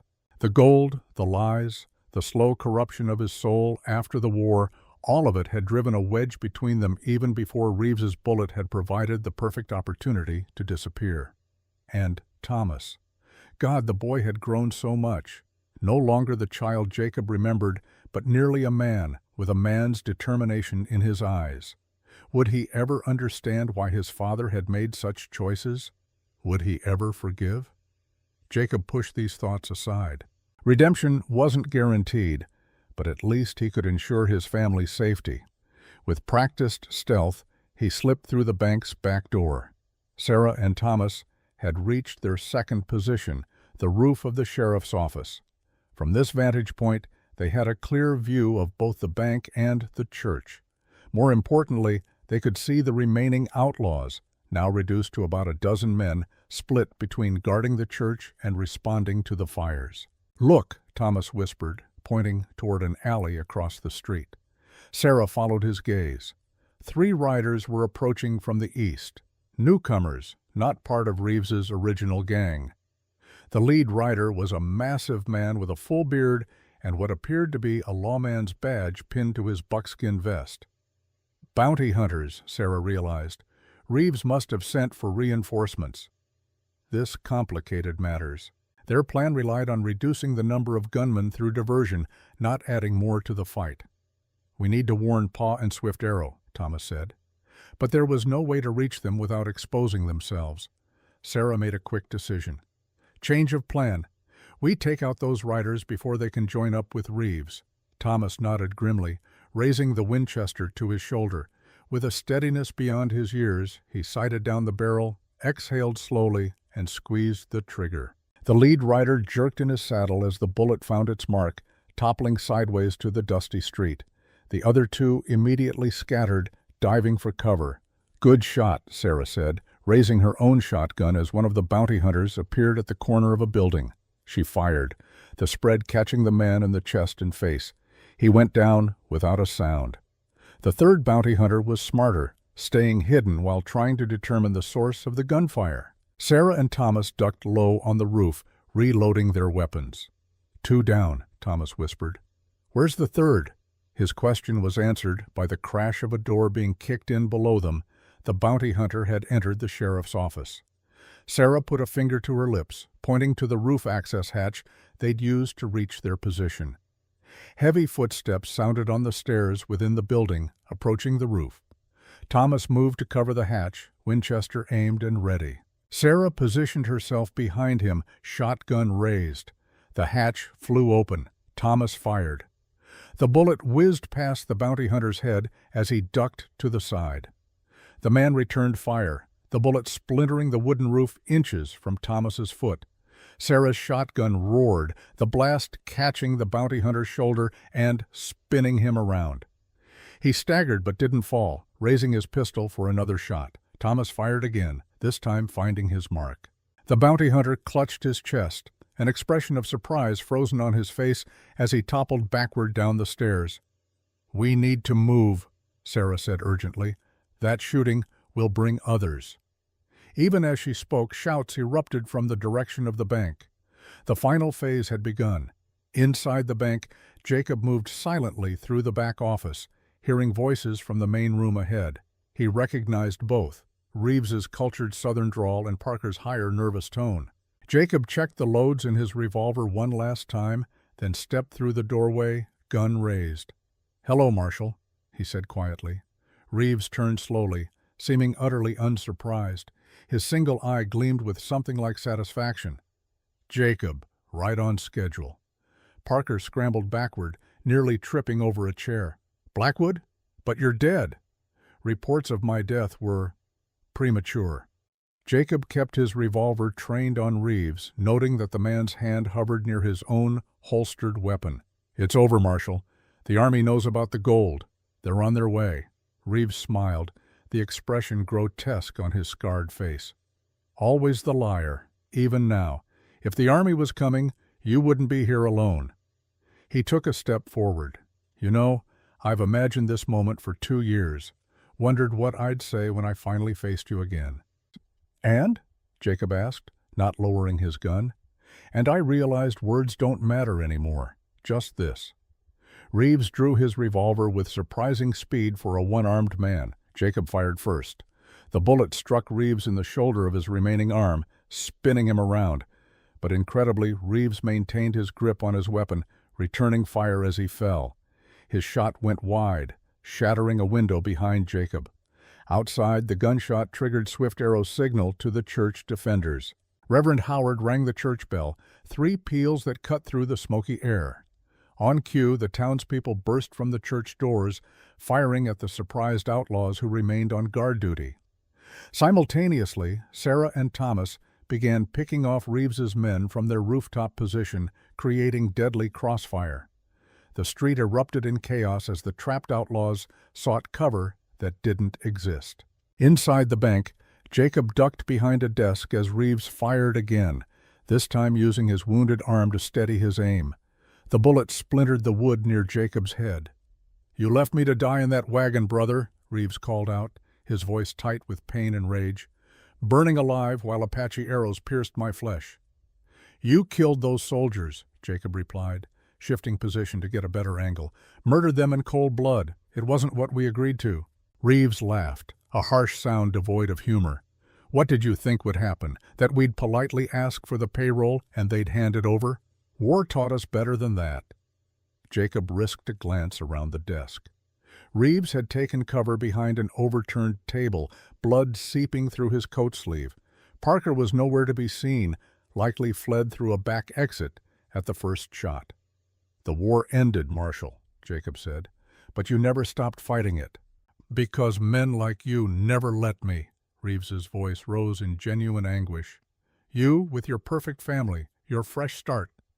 While I came home to nothing but scorn for the uniform I wore, for the cause I believed in." The raw pain in Reeves's voice gave Jacob pause. He remembered the younger Marshal Reeves, brilliant and idealistic, a Virginia gentleman who'd believed so deeply in the Confederate cause. They'd met as enemies on the battlefield, become unlikely friends as prisoners of war, and later partners in crime when the post-war world had proven less forgiving than either had hoped. "I'm sorry for what happened to you," Jacob said, meaning it, "but this won't bring back what you lost." "No," Reeves agreed, his voice suddenly calm, "but it will balance the scales." A shadow fell across Jacob as he realized too late that Reeves had been maneuvering him into position. Parker stood in the doorway behind him, a derringer aimed at Jacob's back. "Now, Reeves?" Parker asked nervously. "Now," Reeves confirmed. Jacob spun, firing instinctively. His bullet caught Parker in the chest, sending the banker staggering backward. But not before Parker squeezed the trigger of his small pistol. Fire erupted in Jacob's side as the bullet found its mark. He fell to one knee, pressing his hand against the wound. Blood seeped between his fingers, warm and sticky. Reeves rose from his cover, approaching with his revolver trained on Jacob's head. "Family and gold, Jacob. The only two things worth dying for." He glanced at Parker's body, now still on the floor. Cousin William there couldn't decide which he wanted more, your gold or your wife. Jacob's vision blurred as pain radiated from his wound. "Cousin?" "Third cousin on my mother's side," Reeves explained conversationally as if they were discussing genealogy over brandy. "Not that it matters now. Poor William always wanted what others had. Your ranch. Your woman." His lip curled. "Your respect." Jacob tried to raise his revolver, but his arm felt leaden.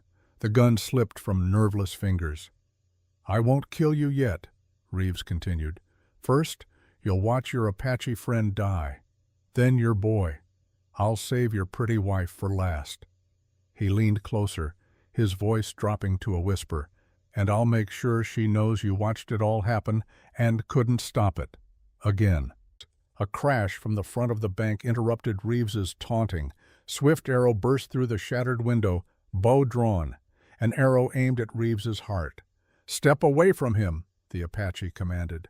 Reeves adjusted his aim instantly, pointing his revolver at Swift arrow instead.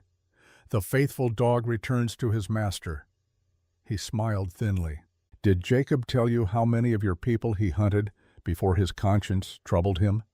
How many Apache women and children died by his hand?" Swift Arrow's expression remained impassive. "I know what he was. I also know what he became." "A thief and a liar?" Reeves laughed. "A man seeking redemption." Swift Arrow's aim never wavered. "Something you would not understand." Outside, the gunfire had largely ceased. The surviving outlaws, realizing they were outnumbered by the combined forces of the townspeople and the Blackwoods, were surrendering or fleeing. "It's over, Reeves," Jacob said, pressing harder against his bleeding side. "Your men are defeated." "Then I have nothing to lose," Reeves replied, his finger tightening on the trigger. 3 shots rang out simultaneously. Swift Arrow's arrow struck Reeves in the chest, penetrating his gray Confederate coat precisely where the heart lay beneath. Reeves's bullet caught Swift Arrow in the shoulder, spinning him around but not killing him. And the third shot came from behind Jacob. Sarah stood in the doorway, smoke still rising from the barrel of her shotgun. The spread had caught Reeves full in the back. Reeves staggered, looking down in disbelief at the arrow protruding from his chest, and the shotgun pellets that had shredded his coat. His revolver clattered to the floor. He turned slowly, meeting Sarah's cold gaze. "The wife," he croaked, blood bubbling at the corner of his mouth. "Always the unexpected variable." He collapsed to his knees, then pitched forward onto the bank's polished floor. Marshal Reeves, once a proud Confederate officer, now lay dead in a spreading pool of his own blood, the gray coat he'd worn as a badge of honor now stained crimson. Sarah rushed to Jacob's side, examining his wound with practiced hands. "How bad?" "I've had worse," Jacob managed, though his face was gray with pain. Swift Arrow pulled himself to his feet, wincing as he touched his wounded shoulder. "The town?" "Secured," Sarah reported. "Reverend Howard and the townspeople have rounded up the surviving outlaws. Thomas is helping." Jacob caught her hand. Sarah, Not now, she cut him off, her voice professional but not unkind. First we get you patched up, then we talk. 3 days later, the people of Promise Creek gathered in the churchyard to bury their dead. 6 townspeople had fallen in the battle against Reeves's gang. They were laid to rest alongside Sheriff Thompson, whose final act of resistance had revealed a courage many had doubted he possessed. William Parker was buried apart from the others, his treachery now common knowledge. Among his papers, they'd found correspondence with Reeves dating back years, a blood relation who had positioned himself in Promise Creek specifically to monitor the Blackwood family while Jacob was presumed dead. Sarah stood between Jacob and Thomas during the service, her face composed but her eyes reflecting the weight of all that had happened. Jacob's wound had proven painful but not life-threatening. Sarah's skilled hands had removed the bullet and stitched him up with the same care she'd once shown to Swift Arrow. Swift Arrow himself stood apart from the gathering, observing from the shadow of a nearby cottonwood tree. His shoulder was bandaged, the wound already healing with remarkable speed thanks to a combination of Sarah's medical knowledge and his own traditional remedies. As Reverend Howard concluded the service, Jacob turned to address the assembled townspeople. His voice, though weakened by injury, carried across the quiet cemetery.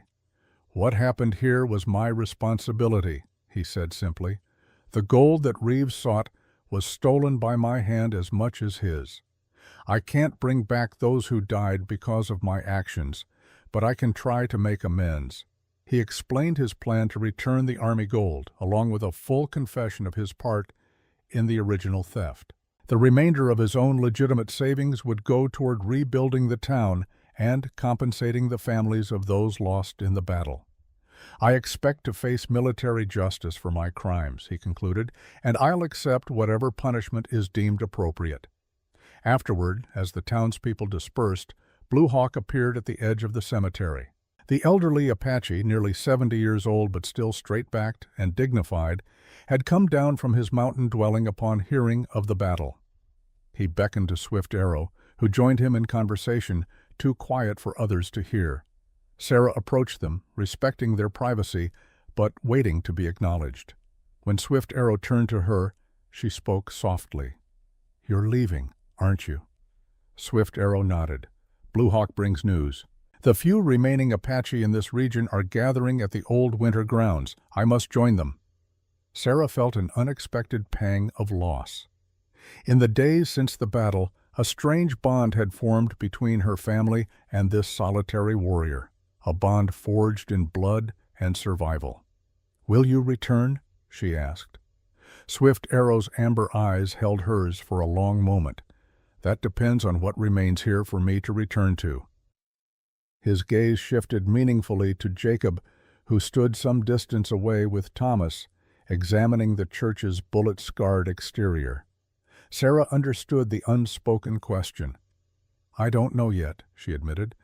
"What happens between Jacob and me? It's complicated."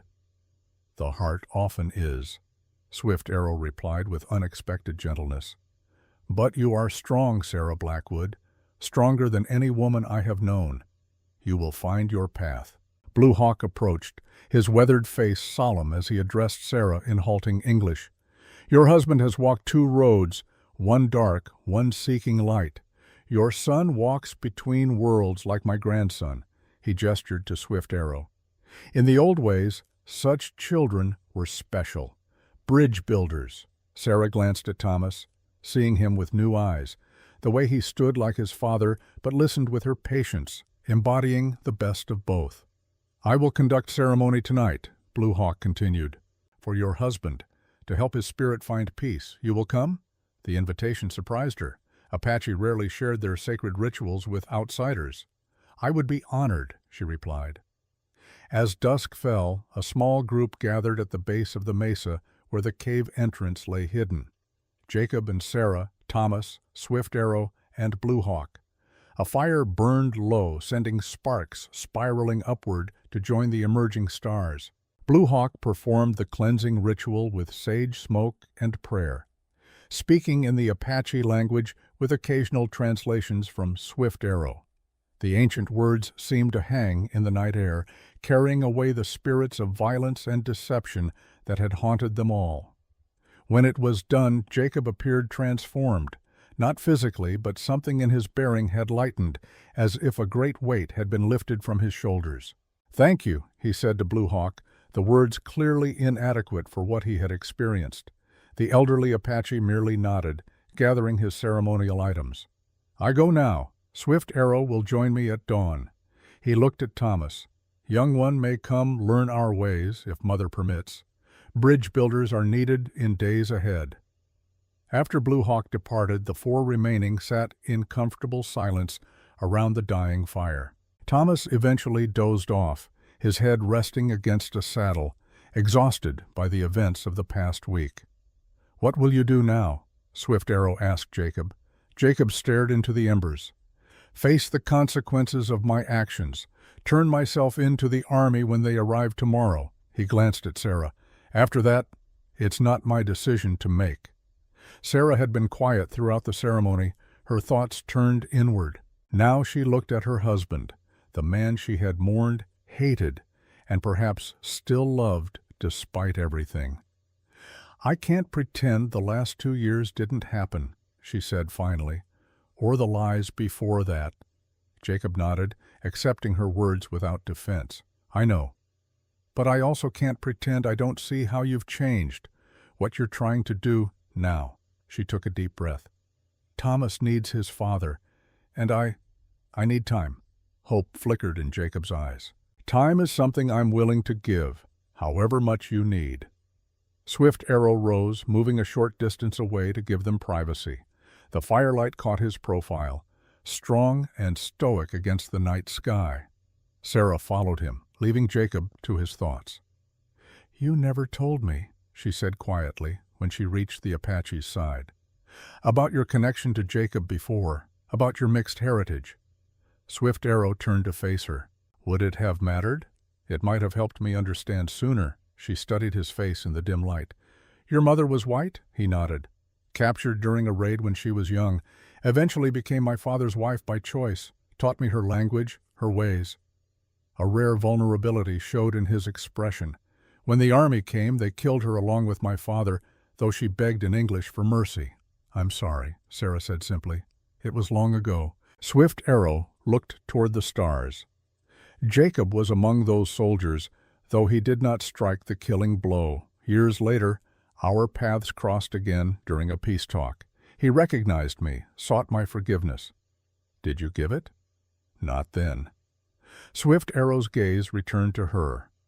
"Only when I saw him trying to build something good with you and your son did I begin to understand that men can change."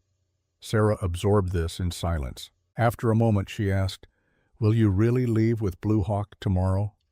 "My people need me." His voice held certainty, but his eyes revealed conflict. "Few of us remain who can walk in both worlds." "And if I asked you to stay?" The question hung between them, charged with unspoken possibilities. Swift Arrow studied her face, reading the genuine question there. "You have a husband returned to you," he reminded her gently. "A husband who left me once before," Sarah replied, "who may be taken from me again by military justice." Swift Arrow took her hand, a gesture so unexpected that Sarah didn't pull away. His palm was calloused, but warm against her skin. "I will go with Blue Hawk," he said finally, "but I will return when the first snow touches the mountains. By then you will know your heart better." Sarah nodded, accepting his wisdom. "And if the army takes Jacob?" "Then Thomas will need someone to show him how to become a man." Swift Arrow's gaze moved to the sleeping boy. "A bridge builder between worlds," as Blue Hawk said. They rejoined Jacob at the fire, the three of them forming a triangle around the dying flames, each connected to the others by bonds of blood, survival, and something less easily defined. Above them, the desert sky blazed with stars, indifferent to the small human dramas played out beneath its vastness. Yet somehow, in the ancient light that had traveled countless years to reach them, there seemed a promise of continuity, of cycles ending and beginning anew. 1 month later, Sarah stood on the porch of the rebuilt ranch house, watching Thomas and Blue Hawk working with the horses in the corral. The elderly Apache had surprised everyone by choosing to remain in the valley, moving into a small cabin on the Blackwood property. His knowledge of horses had proven invaluable as they began rebuilding their herd. Jacob had been taken to Fort Bowie to face military justice, but his voluntary surrender and return of the gold had weighed in his favor. The commander, an old acquaintance from the war, had promised to advocate for leniency given Jacob's cooperation and the service he had rendered in stopping Reeves's reign of terror. Whether he would return in months or years remained uncertain. Sarah had made no promises beyond agreeing to write to him and allowing Thomas to visit when possible. Their marriage, like so much else, existed in a state of suspension, neither fully severed nor truly whole. The town of Promise Creek was slowly rebuilding. The gold Jacob had legitimately earned before his death had been used to help restore the businesses destroyed in the fighting. Reverend Howard had been elected as temporary mayor until proper elections could be held. From the ridge above the ranch, a lone figure appeared on horseback. Even at a distance, Sarah recognized the straight-backed posture, the way man and horse moved as one. Swift Arrow had kept his word about checking on them, though his visits were irregular as he divided his time between the Blackwood Ranch and his duties with the remaining Apache bands. Sarah raised her hand in greeting, feeling the now familiar quickening of her pulse at his approach. What existed between them remained unspoken but acknowledged, a possibility deferred by circumstance and honor but not denied. Thomas spotted the rider and waved enthusiastically. In the month since the battle, he had flourished under the combined mentorship of Blue Hawk and Swift Arrow, learning the Apache ways of tracking, hunting, and living in harmony with the desert. He carried his father's Winchester with the easy confidence of budding manhood, but wore a medicine pouch Blue Hawk had crafted for him, a visible symbol of his dual heritage. As Swift Arrow dismounted in the yard, Sarah noticed he carried something wrapped in buckskin. He approached the porch, nodding a greeting. "You bring news?" she asked, noting the solemnity in his bearing. "A gift," he corrected, unwrapping the buckskin to reveal a carved wooden box. "From the cave. Hidden in a place only my father knew."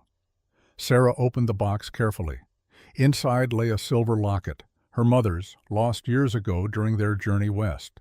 Beside it was a letter in Jacob's handwriting, the paper yellowed with age. "He left instructions," Swift Arrow explained. "If anything happened to him, I was to wait 1 year, then bring these to you." Sarah's fingers trembled as she unfolded the letter. Jacob's words, written before his supposed death, spoke of regret, of love, and of his hope that she would find happiness again if he failed to return. "If you are reading this, I have likely failed in my attempt to make things right. Know that my love for you and Thomas was the one true and uncorrupted thing in my life, and know that Swift Arrow is a man of honor who will protect you both if you allow him to.